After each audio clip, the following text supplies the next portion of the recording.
as propostas, né, do projeto, e aí nós conseguimos um repasse bom do Ministério, mas aí teve uma mudança na legislação que regula esses repasses de verba, e quando assim, o dinheiro estava saindo do bolso do Ministério, entrando na nossa conta, o TCU, Tribunal de Contas da União, bloqueou. Parece brincadeira, mas isso realmente aconteceu.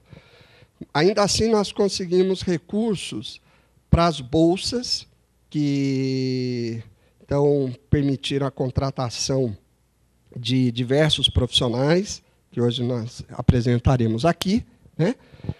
E essas bolsas, com toda aquela tramitação do governo, nós conseguimos efetivamente liberá-las a partir de fevereiro desse ano, quando, então, a maioria das pessoas foi contratada, e hoje nós estamos dando início, né? Então, isso também mostra que um projeto desse porte, né, muitas vezes a gente tem situações que fogem do nosso controle, mas o importante é a gente manter sempre o foco e fazer as coisas avançarem, né?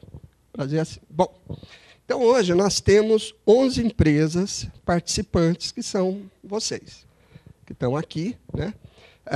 Eu acho que não está da Deltronics. Tá. A gente não se conhecia ainda, muito prazer. O pessoal da Ibramed de Amparo, né?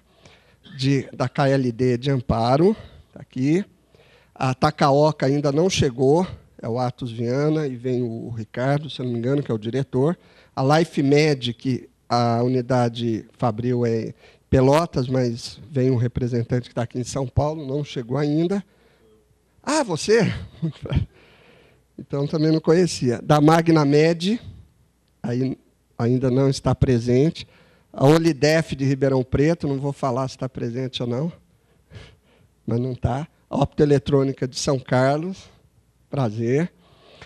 A Ortossíntese, né? A Transform, o Rogério, e a WM, ou a Daunay, né? Então, sejam muito bem-vindos à reunião e, principalmente, a esse projeto, né, que nós estamos efetivamente começando. Então, para a gente entender a motivação do projeto, né, por favor, nós temos que... Acho que pulou um slide, não pulou, não? Tá. Nós temos que entender o seguinte: o momento atual, né, requer de toda a sociedade uma melhor adequação de seus produtos e processos produtivos. Está produzindo um movimento no mundo todo que começou numa época de só conscientização para uma época de regulamentação. Por exemplo, na Europa, desde 2005, está vigente essas diretivas RoHS e WI, que tratam de processos produtivos e do cuidado com o produto até o final da sua vida útil. Nós tivemos, o ano passado, lançado aqui no Brasil, a Política Nacional de Resíduos Sólidos. Para a gente avaliar a importância disso, né, o impacto que isso provocou em toda a sociedade, vocês devem se lembrar que o Jornal Nacional, durante uma semana, o tema principal do Jornal Nacional era exatamente essa questão do tratamento de resíduos sólidos.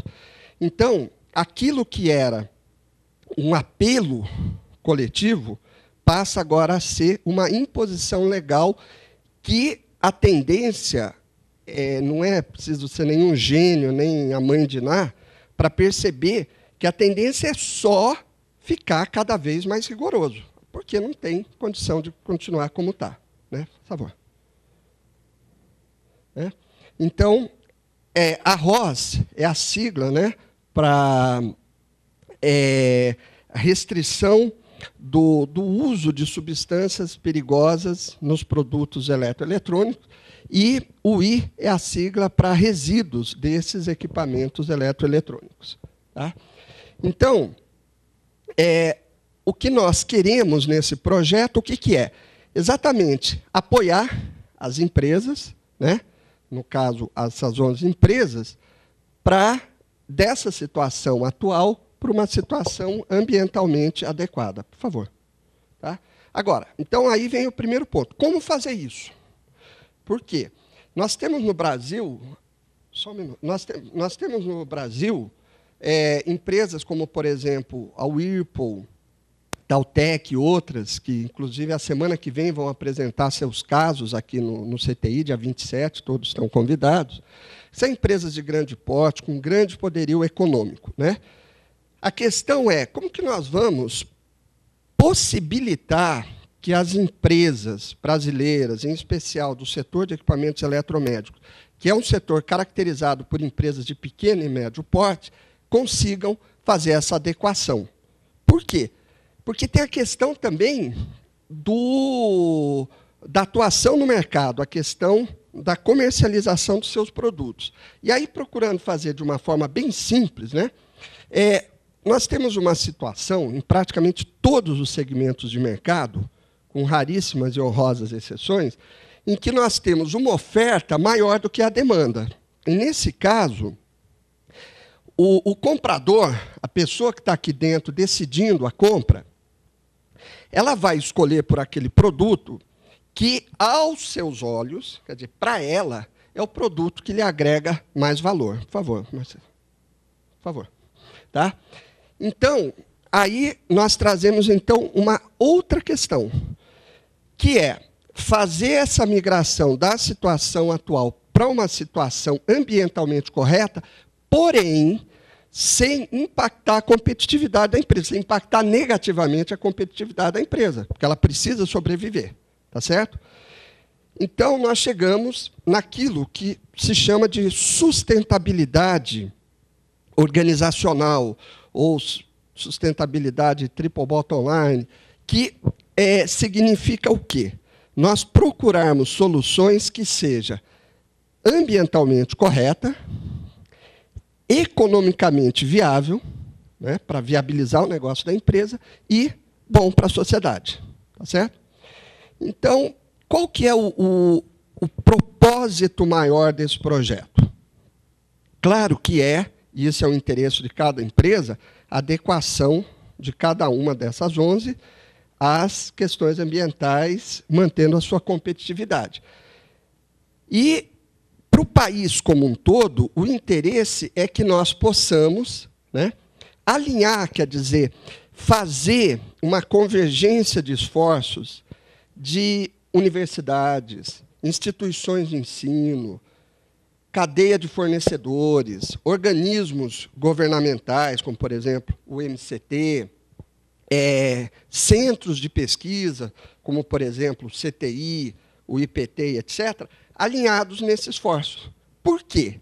Porque é bom para o país. Porque isso traz ganhos importantes para o país, no sentido de que, quanto mais competitivas estiverem as empresas brasileiras, melhor será para a sociedade, gerando mais empregos, mais impostos e assim por diante. Então, só para vocês terem uma ideia, um pequeno exemplo, tá certo? De coisas que parecem, né, que não tem nada a ver. O Senai, nós sabemos a importância. E a gente tem um contato com eles, por causa desse projeto, mas um contato muito distante. Então, nós fomos em Brasília, como eu mencionei, em fevereiro do ano passado, onde eles estão implantando, o Senai está implantando uma escola para técnicos de manutenção em equipamentos eletromédicos. E eles nunca tinham ouvido falar dessas coisas. Então, o gerente nacional do Senai e o diretor dessa escola estiveram presentes nessa oficina, conversamos, eles foram numa reunião que nós fizemos no dia seguinte, na BDI, e, com isso, quer dizer, esses temas começam a se incorporar no currículo. Então, quer dizer, quando tiver um técnico sendo formado, já está formado com essa mentalidade que nós estamos colocando aqui. É isso que a figura significa. É esse alinhamento, essa convergência, né? Porque quanto mais o ambiente estiver preparado para isso, mais fortes serão as empresas. Por exemplo, naquele diagnóstico inicial que a gente fez em 2010, a gente fazia uma pergunta que dizia assim: qual é o maior problema da sua empresa? 2 ou 3 empresas, não me lembro de cabeça, dizia falta de pessoal competente no mercado. Certo? Eu sei que 12 estão aqui, inclusive, pessoas que falaram exatamente isso. Então, quer dizer, por mais que a gente fizer ações dentro da empresa, se o entorno dela não estiver preparado, ela não consegue manter, né, o seu negócio de uma forma ambientalmente correta. Daí aquela figura anterior mostrando os vários apoios, né, que inclui, por exemplo, capacitação, serviços e P&D. Ok? Bom, então, esse é o problema, essa é a situação, o cenário com o qual a gente tem que lidar. Então, como é que nós vamos lidar com isso? Então, vamos voltar naquela figura, né? Esse é o objetivo. Essa é a proposta. Tá certo? Agora, como que nós vamos fazer isso? Ok? Então, sem querer encher de conceitos, né, procurar ser de uma forma mais simples possível, né, transmitir qual é o fundamento, as bases com as quais o projeto lida, se fundamenta e as suas ações são balizadas. Então, vamos voltar àquela questão da oferta-demanda, que é a lei número 1, 2 e 3 de mercado. Né? Então, quando existe uma oferta de produto maior do que a demanda, ou seja, tem mais gente vendendo do que gente, bom dia, do que gente comprando, a empresa precisa gerar uma vantagem competitiva para que o comprador escolha o seu produto.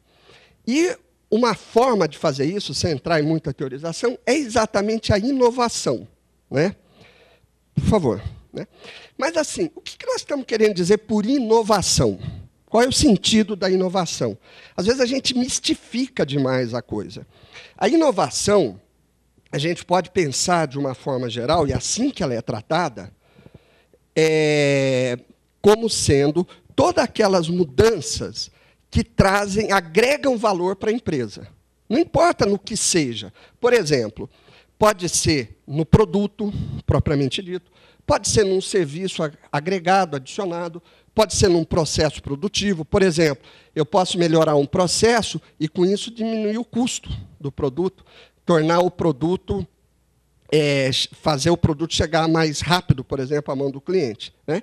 Então, tudo isso aqui é um espaço que nós temos para trabalhar melhorias, inovações, que podem ser feitas devagarzinho, incrementais, muito mais rápida e uma transformação radical. Tá?